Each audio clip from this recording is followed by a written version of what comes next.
نحمده ونصلي على رسوله الكريم اما بعد فاعوذ بالله من الشيطان الرجيم بسم الله الرحمن الرحيم رب اشرح لي صدري ويسر لي امري واحلل عقدة من لساني يفقهوا قولي. 6 ہجری کے بعد جہاں ایک طرف مسلمانوں کو قریش کی جنگ بندی کی وجہ سے سکون اور اطمینان ملا، دوسری طرف اللہ تعالیٰ نے فتح خیبر کا راستہ آسان کر دیا، اور ساتھ ہی ساتھ آپ صلی اللہ علیہ وسلم نے اسلام کی تبلیغ کے لیے مختلف طریقہ کار اپنائے، جن میں سے ایک اہم طریقہ تھا کمیونیکیشن کے ذریعے، خطوط کے ذریعے مختلف علاقوں کے بادشاہوں کو اسلام کا پیغام بھیجا گیا. آپ صلی اللہ علیہ وسلم اپنے ذمہ دار صحابہ کرام کے ہمراہ اپنی نگرانی میں لکھائے جانے والے خطوط ان بادشاہوں کو بھیجا کرتے تھے. اور جس طرح کے اس زمانے میں دستور تھا کہ خطوں کو سیل کیا جاتا تھا، بادشاہوں کے خطوں کو خاص طور پہ ایک پروٹوکول تھا کہ سیلڈ لیٹرز جایا کرتے تھے.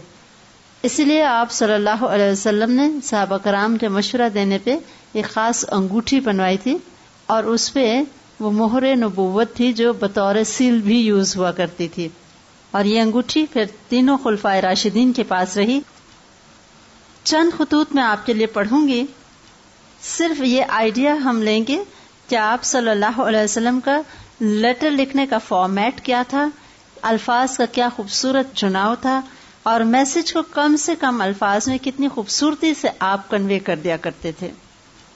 اس میں ایک خط میں وہ پڑھوں گی جو آپ صلی اللہ علیہ وسلم نے حبشہ کے بادشاہ نجاشی کو لکھا تھا. آپ جانتے ہیں نجاشی کا نام اسمحہ تھا، اور نجاشی تو ایک ٹائٹل تھا جو حبشہ کے بادشاہوں کو دیا جاتا تھا. اسی لیے آپ صلی اللہ علیہ وسلم نے حضرت جعفر رضی اللہ تعالی عنہ کے ہمراہ یہ خط حبشہ روانہ کیا.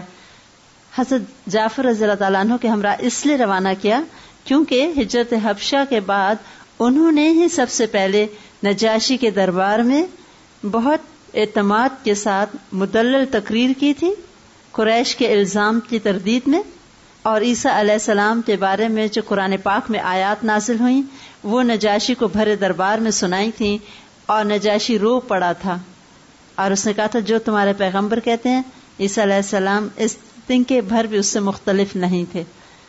یہ خط اس کا متن ہے. آپ صلی اللہ علیہ وسلم اپنے خطوط کی ابتدا بسم اللہ الرحمن الرحیم سے کرتے تھے، اس کے بعد اپنا نام لکھتے تھے محمد الرسول اللہ صلی اللہ علیہ وسلم کی جانب سے نجاشی عظیم حبشہ کے نام، یعنی ایک پروٹوکول کا خیال رکھتے تھے. ایک بادشاہ کا ایک سٹیٹس ہوتا ہے، اسی لیے ان کو عظیم ساتھ لکھا کرتے تھے، دا گریٹ. اس کے بعد آپ نے لکھا میں نے تمہارے پاس اپنے چچا زاد بھائی جعفر کو مسلمانوں کی ایک جماعت کے ساتھ روانہ کیا ہے.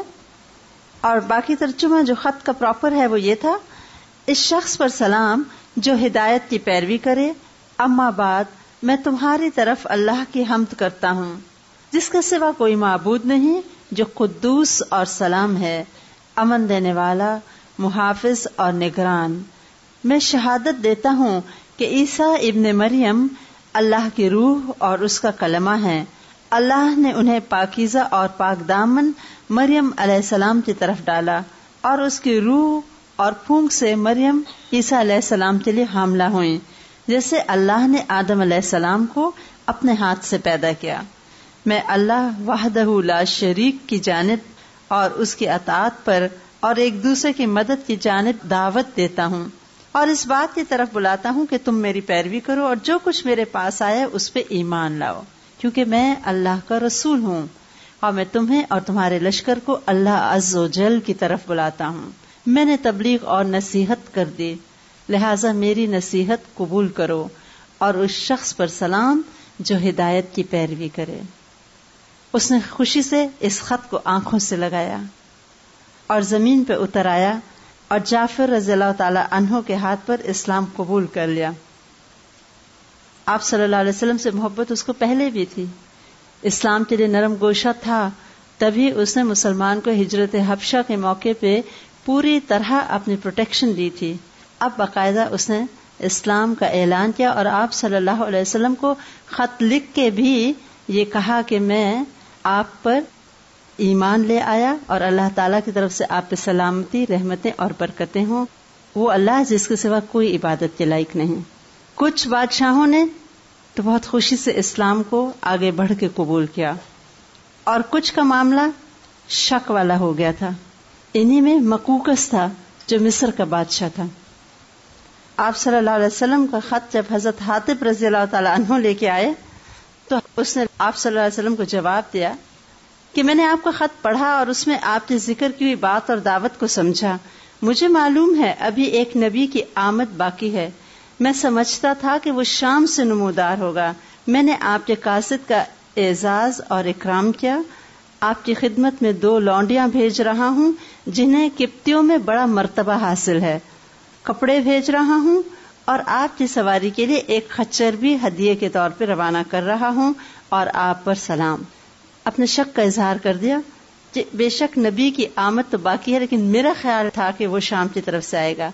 ایمان تو قبول نہیں کیا، لیکن آپ صلی اللہ علیہ وسلم کے قاصد کو بہت عزت دی. آپ کے خط کے ساتھ بھی عزت کا معاملہ کیا، اور یہ جو خچر آپ صلی اللہ علیہ وسلم کو اس نے بھیجا تھا یہ دلدل کے نام سے پکارا جاتا تھا، اور آپ صلی اللہ علیہ وسلم اس پہ سواری بھی کبھی کبھار کیا کرتے تھے. جو 2 لونڈیاں تھیں انہی میں سے حضرت ماریہ قبطیہ رضی اللہ تعالی عنہا تھیں. آپ صلی اللہ علیہ وسلم نے ان کو اپنے حرم میں لیا تھا، اور انہی سے آپ کے صاحبزادے حضرت ابراہیم علیہ السلام پیدا ہوئے تھے. اور کہا جاتا ہے بہت ہی خوبصورت تھے، کیونکہ ایک طرف آپ صلی اللہ علیہ وسلم اور دوسری طرف حضرت ماریہ رضی اللہ تعالی عنہا بھی بہت معزز اور حسین خاتون تھیں. اور یہ بچے بہت ہی خوبرو تھے. آپ صلی اللہ علیہ وسلم کو بھی اپنے بچہ بہت پیارا تھا، لیکن وہ بھی بہت چھوٹے ہی تھے، ان کا انتقال ہو گیا تھا. اور دستور کے مطابق ان کو جب دایا کو دیا گیا تھا پیدائش کے بعد، تو وہ دایا مدینہ منورہ سے ذرا ہٹ کے رہا کرتی تھی، اور ان کے شوہر لوہار تھے. اور مورخین لکھتے ہیں کہ چونکہ وہ لوہار کا گھر تھا، وہاں بھٹی جلتی رہتی تھی اور اکثر دھواں بھرا رہتا تھا ان کے گھر میں. اس کے باوجود آپ صلی اللہ علیہ وسلم جاتے تھے ان کے گھر میں، اپنے بچے کو پیار کرتے تھے، اس کے ساتھ ملا کرتے تھے، اور نفاست پسند طبیعت کے باوجود اس دھوئیں پہ کسی ناگواری کا اظہار نہیں کرتے تھے. اور جب یہ بچے فوت ہو گئے تو آپ صلی اللہ علیہ وسلم بہت غمگین تھے، اور آنسو بہتے جا رہے تھے آنکھوں سے، اور فرمایا تھا کہ دل غمگین ہے اور آنکھیں آنسو بہا رہی ہیں. اے ابراہیم، تیری جدائی میں ہم بہت مغموم ہیں، لیکن اس زبان سے وہی نکلے گا جو اللہ کو پسند ہے. یہ مفہوم ہے آپ صلی اللہ علیہ وسلم کے الفاظ کا.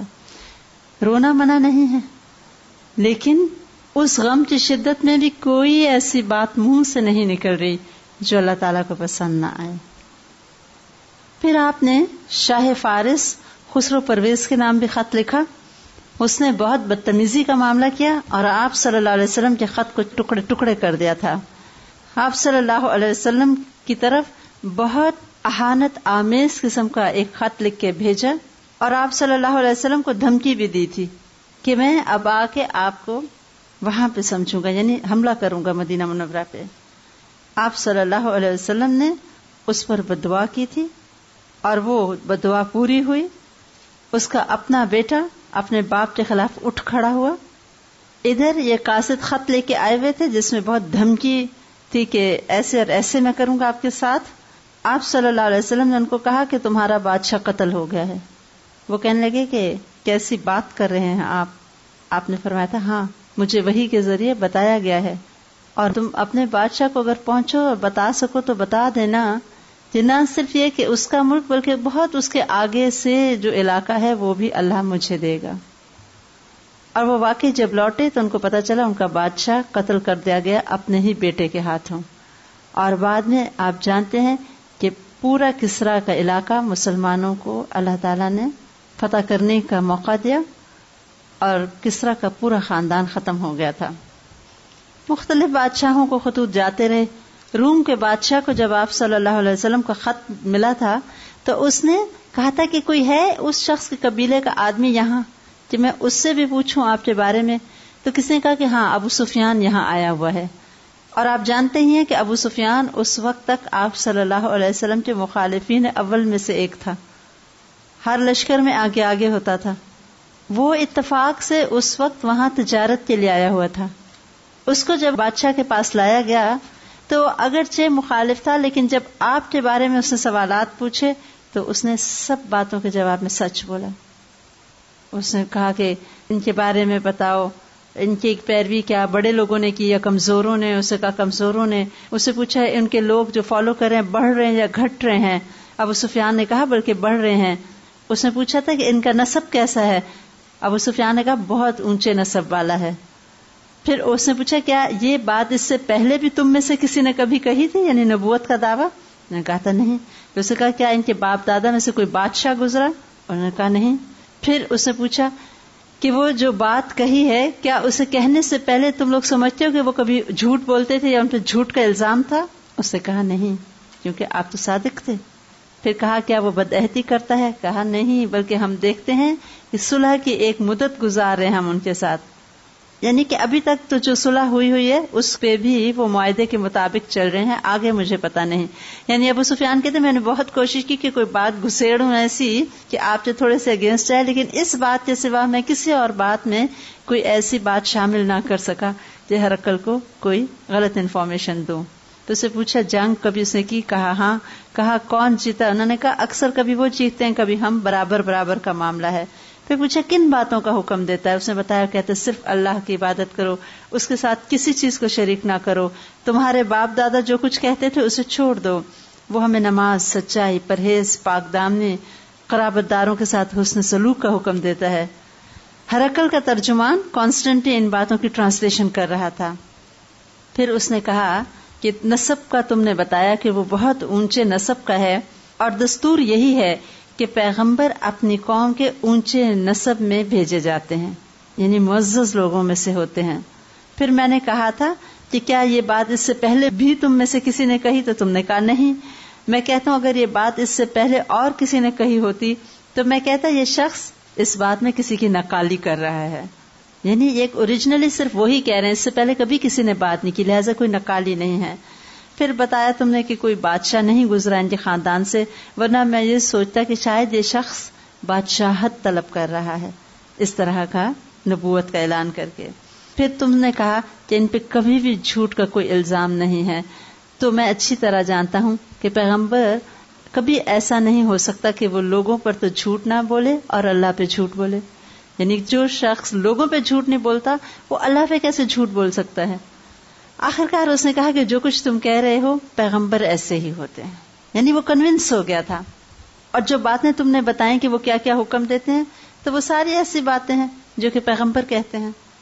اس کے بعد کہنے لگا کہ اگر مجھے یقین ہوتا کہ میں ان کے پاس پہنچ سکوں گا میں ان سے ملاقات کی زحمت اٹھاتا، اور اگر ان کے پاس ہوتا تو ان کے دونوں پاؤں کو دھوتا. ہرقل کا دل نرم پڑ چکا تھا. لیکن ابو سفیان ہی کہتے ہیں، بخاری کی روایت ہے کہ ہرقل کی باتوں پہ اس کے درباریوں میں ایک شور مچ گیا، اور اس کے جو افسران تھے وہ زور زور سے بولنے لگے، اور بہت زیادہ آپس میں آوازیں ان کی بلند ہو گئیں، آرگیومنٹ ہونے لگی اور ہاٹ آرگیومنٹ ہونے لگی. کیونکہ اگر بادشاہ اسلام قبول کرتا تو سب کو کرنا پڑتا.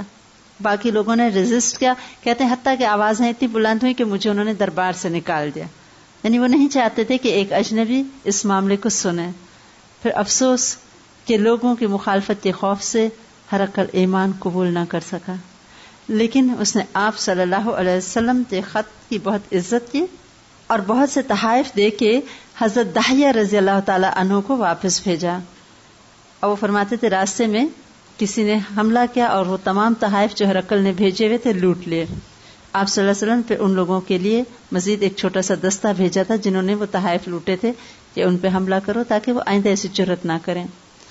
اس طرح ہم دیکھتے ہیں کہ صلح حدیبیہ کے بعد کہیں سے پازیٹیو رسپانس آ رہا ہے، کہیں سے نیگیٹو آ رہا ہے، اور آپ صلی اللہ علیہ وسلم پورے اطمینان سے خطوط روانہ کر رہے ہیں. جیسے کہ پہلے بھی میں نے بتایا کہ آپ صلی اللہ علیہ وسلم نے ایک نوجوان صحابی کہا جاتا ہے، غالباً حضرت زید رضی اللہ تعالی عنہ تھے، ان کو کہا تھا کہ تم خود عبرانی زبان سیکھ لو کیونکہ مجھے یہودیوں کا اعتبار نہیں. آپ کو ہر زبان میں اب خطوط روانہ کرنے ہوتے تھے، تو آپ نے اس چیز کا بھی اہتمام کیا کہ مختلف لینگویجز لوگ سیکھیں اور ان کے ساتھ کمیونیکیشن میں آسانی ہو. نہ صرف یہ بلکہ آپ صلی اللہ علیہ وسلم نے ہتھیار بنانے میں بھی بہت لیٹسٹ ٹیکنالوجیز سیکھنے کے لیے صحابہ کرام کو مختلف جانب بھیجا تھا. مثلا مقام جرش کی جانب بھیجا تھا. وہ ایک ایسا علاقہ تھا جہاں یہودی قلعہ نما شہر بنا کے رہا کرتے تھے، اور خیبر کے یہود کی ہی طرح ان کے پاس بھی بہت عمدہ ہتھیار ہوا کرتے تھے، اور ان کی ڈھالیں ایک خاص قسم کی ہوتی تھی، اور منجنیق جو تھی وہ اس کے بھی اسپیشلسٹ تھے. اسی لیے آپ صلی اللہ علیہ وسلم نے صحابہ کرام کو اس طرف بھی روانہ کیا. ساتھ ہی ساتھ آپ دیکھ رہے ہیں کہ لوگوں کو تعلیم دینے کے لیے معلمین کو ادھر ادھر بھیجا جاتا تھا. جیسے بیر معونہ اور جو رجی کا المناک واقعہ ہوا تھا، اس کے پیچھے کیا تھا کہ لوگوں کو دوسرے علاقوں میں جا کے کوئی لوگ ان لوگوں کو تعلیم دے. اس سے یہ بھی پتہ چلتا ہے کہ دین سکھانے کے لیے کچھ لوگ ایسے ہوں جو یہ قربانی کریں اور نکلیں اور لوگوں تک پہنچیں، کیونکہ ایک علاقے کے سارے لوگ دوسری طرف نہیں آ سکتے، اس کی نسبت کچھ لوگ جا کے بہت سے لوگوں کو سکھا سکتے ہیں. تو آپ صلی اللہ علیہ وسلم نے دین پھیلانے کے لیے ہر قسم کے عملی اقدام کیے.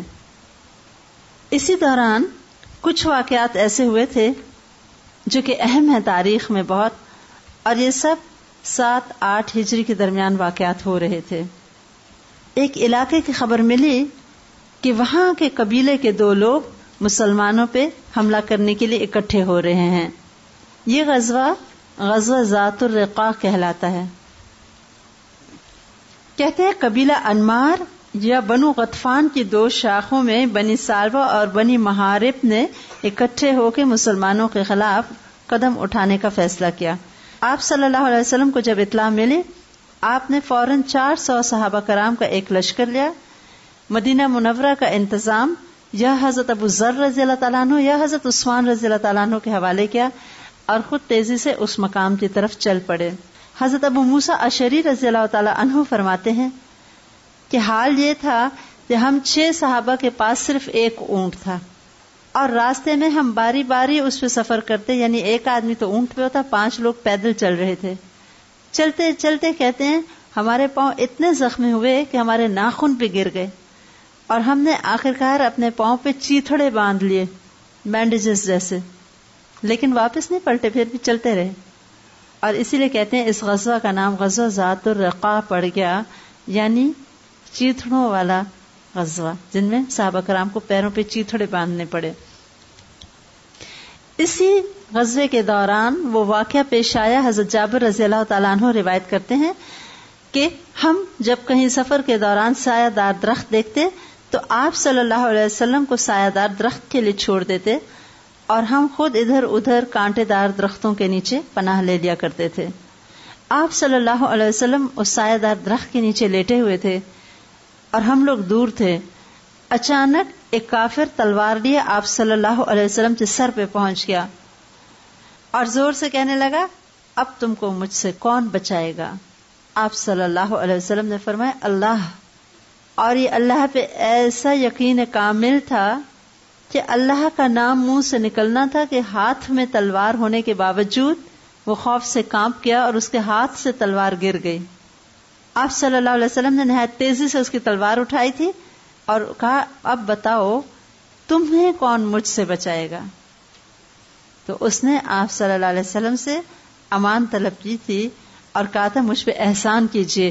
اس کے بعد آپ صلی اللہ علیہ وسلم نے صحابہ کرام کو زور زور سے آوازیں دیں. حضرت جابر رضی اللہ تعالیٰ عنہ فرماتے تھے ہم سب لپک کے پہنچے تو اس وقت وہ شخص خاموشی سے آپ کے پاس بیٹھا ہوا تھا.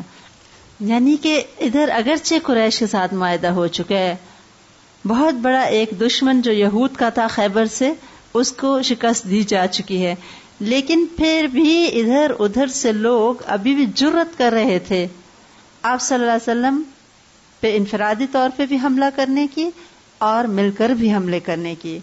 مسلمان ابھی بھی کہیں سے محفوظ نہیں تھے. آخرکار وہ سال آیا، اگلا سال صلح حدیبیہ کے شرط کے مطابق، جب مسلمانوں کو عمرۃ القضاء کرنے کی اجازت دی گئی تھی. وہ صحابہ جو بہت غمگین لوٹے تھے بغیر عمرہ کیے، اب نہایت خوشی خوشی معاہدے کے مطابق تیار ہوئے سب، اور صرف ایک ایک تلوار لیے مکہ میں داخل ہوئے، وہ بھی اس حال میں کہ تلواریں میان میں تھیں. تاکہ ان کو یہ گارنٹی رہے کہ مسلمان کچھ نہیں کرنے آئے. اور یہی وہ موقع ہے کہ جب حرم میں مسلمان پہنچے تو حضرت عبداللہ بن رواحہ رضی اللہ تعالیٰ عنہ جو کہ تلوار حمائل کیے ہوئے تھے بڑے زور زور سے اشعار پڑھ رہے تھے اور کہتے تھے کفار کے بچوں ہٹ جاؤ، ان کا راستہ چھوڑ دو کہ ساری بھلائی اس پیغمبر میں ہی ہے اور رحمان نے اپنی تنزیل میں اتارا ہے. یعنی ان صحیفوں میں جن کی تلاوت کی جاتی ہے آپ صلی اللہ علیہ وسلم وہی پیغمبر ہیں جن کے ذریعے یہ صحیفہ نازل ہوا. اور اس طرح اپنے ایمان کی باتیں کرتے ہوئے آگے بڑھ رہے تھے. حضرت عمر رضی اللہ تعالیٰ عنہ نے ان کو تھوڑا ڈانٹا کہ حرم میں تم اشعار پڑھ رہے ہو، لیکن آپ صلی اللہ علیہ وسلم نے فرمایا کہ نہیں عمر، انہیں رہنے دو، کیونکہ ان کے اشعار جو ہیں ان کے لیے یہ تیر کی مار سے بھی زیادہ تیز ہیں یہ اشعار. اس کے بعد آپ صلی اللہ علیہ وسلم نے مسلمانوں کو حکم دیا کہ ابتدائی 3 جو طواف کے چکر ہیں وہ دوڑ کے لگاؤ، سوائے حجر اسود اور رکن یمانی کے درمیان جو جگہ ہے اس کے علاوہ باقی اطراف میں بھاگو. کیوں؟ کہ ان کو پتہ چلے کہ مسلمان قوت والے ہیں، فزیکلی فٹ ہیں. اور واقعی ایسا ہی ہوا. کفار جو ادھر ادھر نظارہ چھپ کے دیکھ رہے تھے آپس میں کہنے لگے ہم تو سمجھتے تھے کہ ان کو تو بخار نے توڑ دیا ہوگا، لیکن یہ تو ابھی بھی بڑے قوی ہیں. تو گئے 7 ہجری تک وہ اثرات آب و ہوا کے مسلمانوں پر تھے، لیکن اس کے باوجود وہ ہمت کرتے تھے اور زور زور سے چلتے تھے تاکہ کفار یہ نہ سمجھیں کہ ہم کمزور ہو گئے. اسی وقت آپ صلی اللہ علیہ وسلم نے حضرت خالد بن ولید رضی اللہ تعالیٰ عنہ کے بھائی سے پوچھا تھا کہ تمہارا بھائی خالد کہاں ہے؟ حالانکہ خالد بن ولید وہ تھے جو کہ آپ صلی اللہ علیہ وسلم کے دشمن تھے. احد میں کتنی بڑی شکست ہوئی تھی مسلمانوں کو ان کی وجہ سے، لیکن آپ صلی اللہ علیہ وسلم دشمنوں کو دوست بنانے کا گر جانتے تھے. اگلے دن یہ بھائی نے اپنے بھائی خالد بن ولید کو لکھا کہ آپ صلی اللہ علیہ وسلم خالد تمہارے بارے میں پوچھ رہے تھے اور میں نے انہیں جواب دیا کہ جس طرح کا عقل مند میرا بھائی ہے مجھے پوری امید ہے کہ انشاءاللہ وہ اسلام قبول کر لے گا. اور وہ فرماتے میرے دل کی عجیب حالت تھی کہ آپ صلی اللہ علیہ وسلم نے مجھے یاد کیا، یعنی میں خوش ہو رہا تھا. آپ صلی اللہ علیہ وسلم کی عزت مقام اور مرتبہ سے تو وہ واقف تھے. ایک ہٹ دھرمی تھی اور ایک ماحول تھا جس کی وجہ سے وہ لوگ مخالفت پہ مجبور تھے. اور پھر انہوں نے اگلی ہی رات خواب میں دیکھا کہ بہت کھلی وسیع جگہ پہ وہ نکل گئے ہیں، تنگ گھاٹی سے نکل کے، اور وہ کہتے ہیں اللہ تعالیٰ نے میرا دل کھول دیا اور میں نے ارادہ کر لیا کہ میں چلتا ہوں مدینہ منورہ آپ صلی اللہ علیہ وسلم کے پاس جا کے اسلام قبول کرتا ہوں. ایک جملہ آپ صلی اللہ علیہ وسلم کا امپورٹنس دینا، اس کی وجہ سے خالد بن ولید رضی اللہ تعالیٰ عنہ کی تقدیر بدل گئی. اور پھر انہوں نے جو فتوحات کی ہیں تو آپ کتابیں اٹھا کے پڑھیں تو حیرت ہوتی ہے. ایسی مشکل جنگیں، اور اتنے ذہین تھے، ہر وقت ایک نئی اسٹریٹجی اپناتے تھے. 100 سے زیادہ جنگیں انہوں نے لڑی تھیں اور یہ جنگیں بہت بڑی بڑی جنگیں تھیں. یہی موقع تھا جب آپ صلی اللہ علیہ وسلم نے آخری شادی کی تھی حضرت میمونہ رضی اللہ تعالی عنہا سے. حضرت میمونہ رضی اللہ تعالی عنہا کی بہن چچا عباس رضی اللہ تعالی عنہ کی بیوی تھی. آپ صلی اللہ علیہ وسلم نے ان سے شادی کی اور یہ اب آپ کی آخری شادی تھی. ابھی نکل ہی رہے تھے مکہ معظمہ کی حدود سے کہ حضرت حمزہ رضی اللہ تعالی عنہا کی بیٹی چچا چچا کہتے بھاگی بھاگی آئیں. انہیں حضرت علی رضی اللہ تعالی عنہ نے لے لیا. اس کے بعد حضرت علی رضی اللہ تعالی عنہ، حضرت جعفر رضی اللہ تعالی عنہ اور حضرت زید رضی اللہ تعالی عنہ کے درمیان ان کے متعلق اختلاف اٹھ کھڑا ہوا. ہر ایک مدعی تھا کہ وہی ان کی پرورش کا زیادہ حقدار ہے. نبی صلی اللہ علیہ وسلم نے حضرت جعفر رضی اللہ تعالی عنہ کے حق میں فیصلہ کیا کیونکہ اس بچی کی خالہ انہی کی زوجیت میں تھی، کیونکہ خالہ ماں جیسی ہوتی ہے.